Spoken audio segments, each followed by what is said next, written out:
Good morning, my friends. Oh my goodness, it feels so good to be back home. I am so happy. I have missed my coffee. I've missed my garden. I hear water leaking. Oh my goodness. We have a big leak going on, so we're gonna have to deal with that in a second. I'm gonna turn the water off right now. And just like that, I paused it. The rest of the water is gonna come out of the line. And then once that's done, I'm gonna let it dry out a little bit. I can go ahead and fix that. That's a big problem to have. Anyways, we are here in the garden pretty early. I am out here before 7 o'clock in the morning. Not a lick of sunlight has hit the garden. And there are some beautiful, beautiful clouds this morning coming in behind me. Oh, that is so gorgeous. We don't get clouds here almost ever. We don't have cool days in the garden. And this morning is a cool day. It's well below 100 today. It's very early. It's very, very beautiful out right now. And it is my first official day back in the garden, and I could not be happier to be home and be in my own garden. I loved Michigan. I'm very much in love with it. I knew I was in love with it before we went because we had already driven through Michigan once before, and I fell in love with Michigan. And we only drove through for a very short period of time, and I fell very much in love with Michigan, and I fell very much in love with Maine, two very, very beautiful states. And while we have been there, I got nothing but kind people.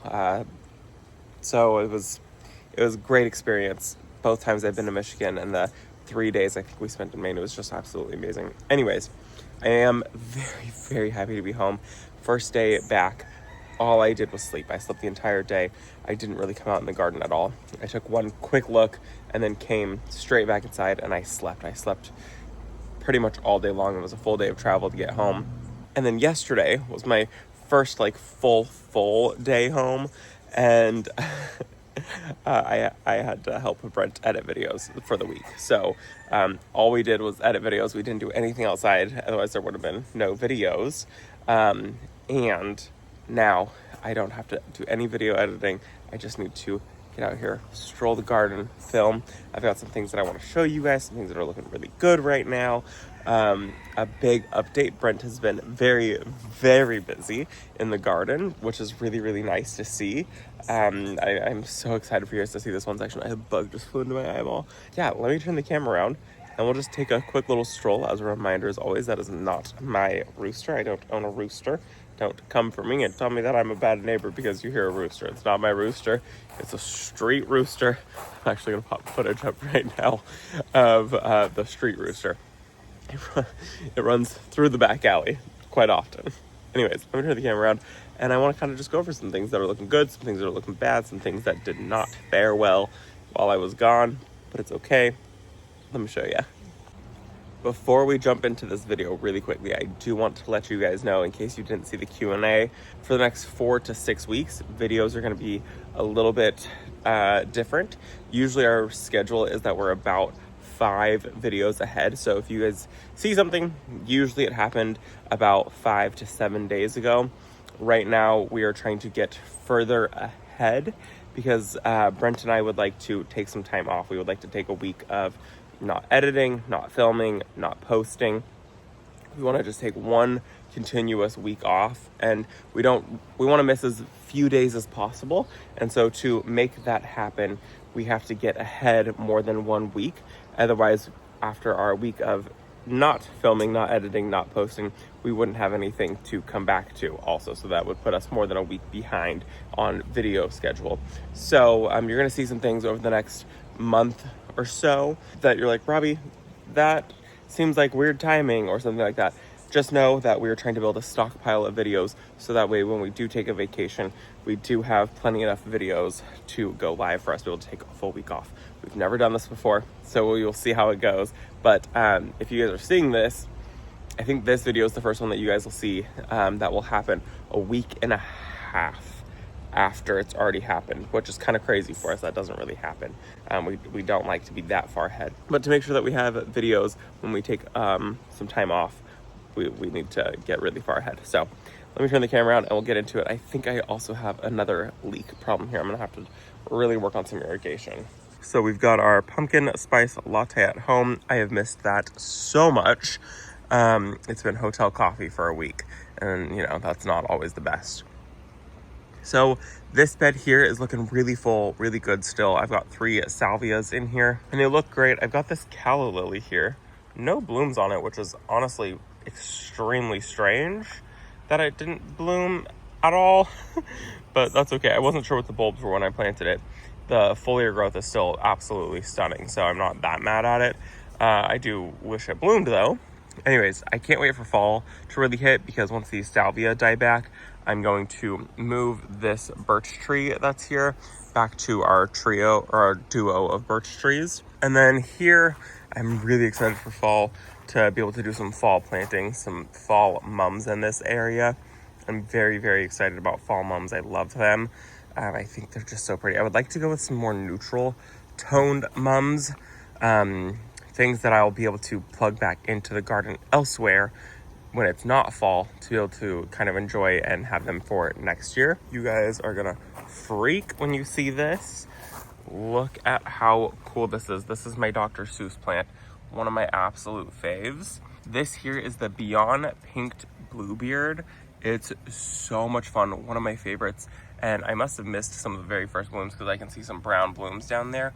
Pollinators usually go absolutely crazy for this plant, so it's really, really nice that it's finally coming into bloom. It's a very late bloomer in the garden, which you also do want in the garden. You want some late bloomers, because as things are starting to look tired and spent, this thing kind of starts to put on a really, really cool show in the garden. This one's a little over 3 years old, so it is quite large, and it dies back pretty much all the way to the ground. Usually I leave like 4 inches, 5 inches from the ground, and then it resprouts fresh every single year. But it's a great one to add into the garden. The Beyond Pinked is probably my favorite of all the Coreopsis, just because it's pink and I like pink. The snow on the mountain right here, Euphorbia, is starting to look a little tired, which I would expect at this point. It's been going nonstop, and it is a very, very large plant. So this one's looking tired, and so is this one. They're all starting to just look a little exhausted. And this is one that I grow from seed. It's just an annual. And this one, all of them actually in my garden this year were volunteer plants. And so kind of cool that they came up and that they came up with such vigor. And you can get these ones from, I believe it's from Johnny's, is where I originally got it.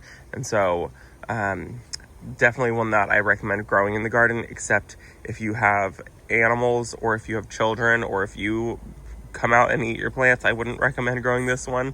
It does secrete like a sticky sap that can be toxic to anybody who eats it, and so that is kind of an issue, but it is beautiful for cut floral arrangements. You do just need to let it drain all of its sap before you use it in floral arrangements, but it is a really pretty one. Oh, good morning. Hello. She has been such a love. It was so sad when I came home. She made the like most high-pitched squeal, sad sound, excited sound that I was home. So I'm very happy to be home, and she does not leave my side now. But it just hurts my heart when she makes that squealing sound. She does it when we go, like, I'll be gone for like 2 hours and I come home and she makes the same squealing sound. She does not like when I leave. She's full of anxiety. But it was much more intense being gone for a whole week. Okay. The Ivory Halo Dogwood looks so good. And I'm honestly shocked because usually it burns quite a bit. What I am shocked about is the Japanese anemone. Totally burnt. No clue what happened. We had some days that hit like 108 while I was gone, which has been kind of our high this summer. And I think that did it. But Brent said that all of the flowers just totally flopped on this thing. And then all of the foliar growth just burned. And he said it just happened over a course of a couple days, which is so sad because when I left, it was all green and lush and beautiful. And then this is what happens. So that really does kind of suck. Not exactly sure how it happened. The heat just sometimes does that here.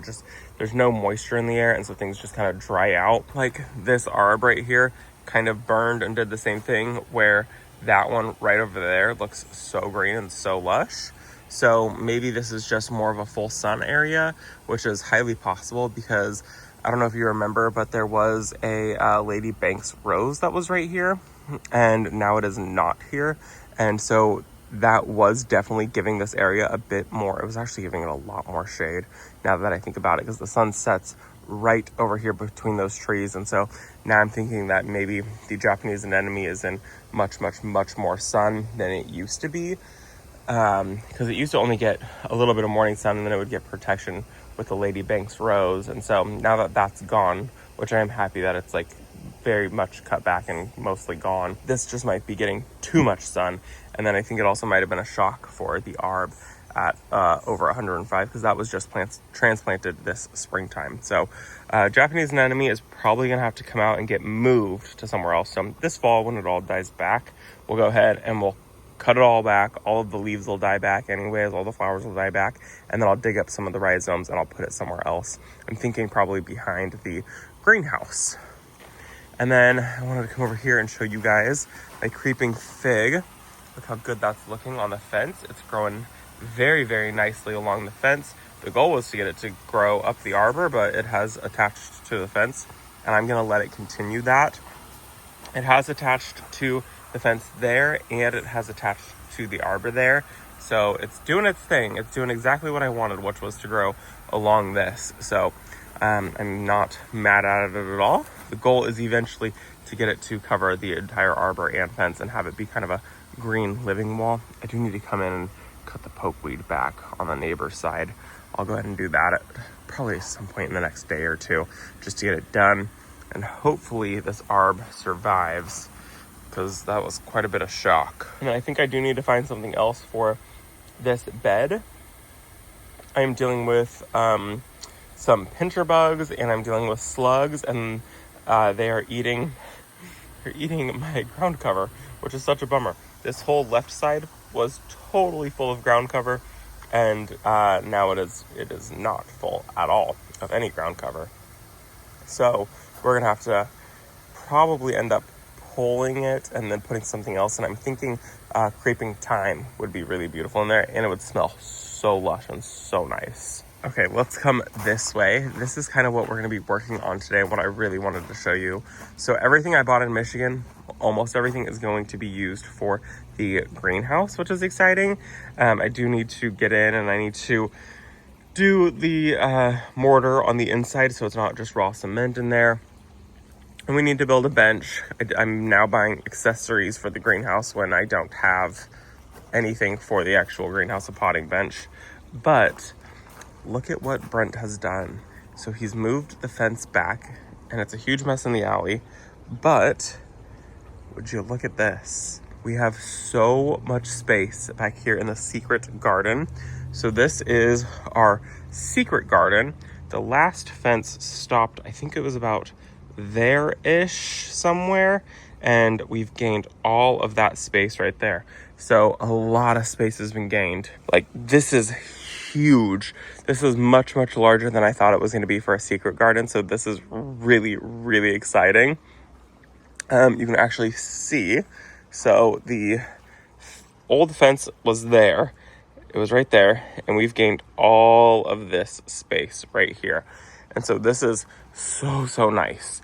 So now when we're here in the behind the shed, which is where we usually store everything, we can actually store stuff back here. We were having to store it on the side of the shed, and then a few things behind the shed.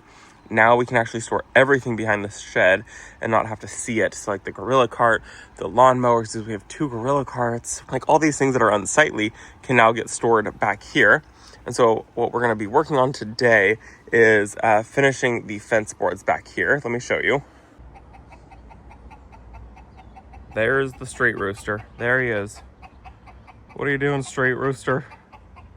He belongs to the streets. He does not belong to anybody at all. He is his own free man. Straight rooster. So this is our back alleyway, and pretty much everyone in the neighborhood has back Sir, I'm gonna need you to behave for this video. So we're in the back alleyway, and everyone in our neighborhood has back alleys. So we own to the middle of the alley, and the people over here own to the middle of the alley, but we have to keep the alleyway open. And so we've moved our fence to where it's allowed to be now, which is really nice. Our fence was pushed back quite a bit. When we first bought the property, our fence line was probably about 20 feet in. And so to now have it where it actually needs to be, or where it is allowed to be, is really, really nice. We gain all this extra space. But we didn't want our fence to be exposed. So if we had left it exposed with the 2x4s over there, it would be really easy for somebody to climb it, look over the fence, just kind of be weird about it. And so we have decided to face the back of the fence and face the inside of the fence.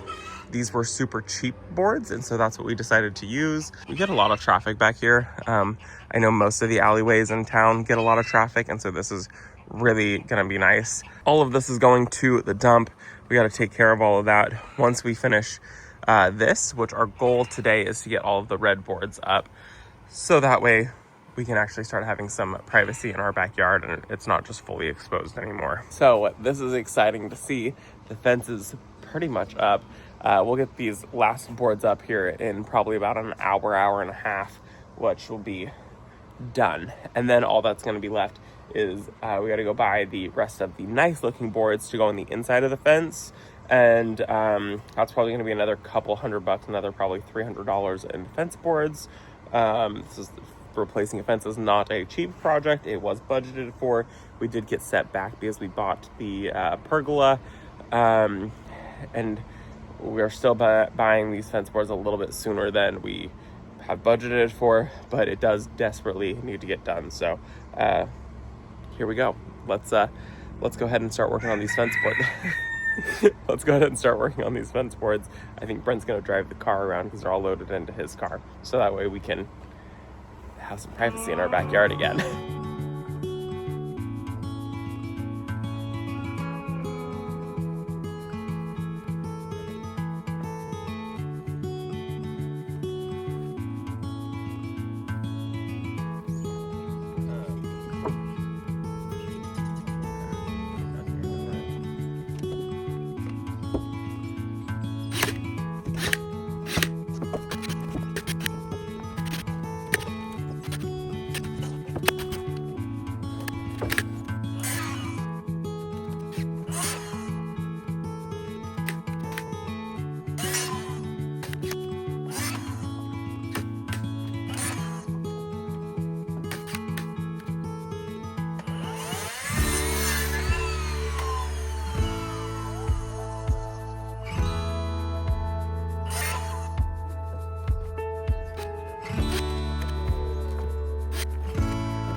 Okay, well, we got all of the fence boards up along the back, so now it's actually private in our backyard instead of being just open to the public. So that is all done. Now we need to go through, we used brad nails. We are going to go through with screws. We're going to put the bottom piece on really quick, and then we're going to put a top trim piece on because we did cut off some of the dog ears to make it so it was at least level on the top. So now we will go in top, bottom piece, and then we will go in with screws to make it so that people can't just like grab the boards and rip them off. Well, Brent is he's got the bottom board on and he's working on the top board just so it looks more finished, like that just looks a little bit cleaner. And then he's going to do all of the screws on it. I don't know, we don't need to film you guys don't want to watch 15-20 minutes of screws being put into wood. So he's going to do all of this while I go film a different video that should have been up days ago. But I'm going to go do that. He's going to work on this. And I think that is going to be it for this video. So a little bit of work back here. So exciting that the fence is actually done. I got to show you guys some things in the garden that are looking good, some things that still need a little bit of love. I told you guys what we're gonna do with the Japanese anemone. I think I want to move it to behind the greenhouse, right back here. I think that'll be perfect for it. And I think that is going to be it for this video. So I hope that you guys enjoyed it. First day back in the garden, super cloudy. Some raindrops have already fallen. It's been fabulous. Perfect weather to come back from Michigan too. I'm in a long sleeve shirt. Could not ask for better weather. I hope that you guys enjoyed this video. Thank you so much for visiting our garden, and I'll see you all in the next one. Bye, guys. You don't want to say bye?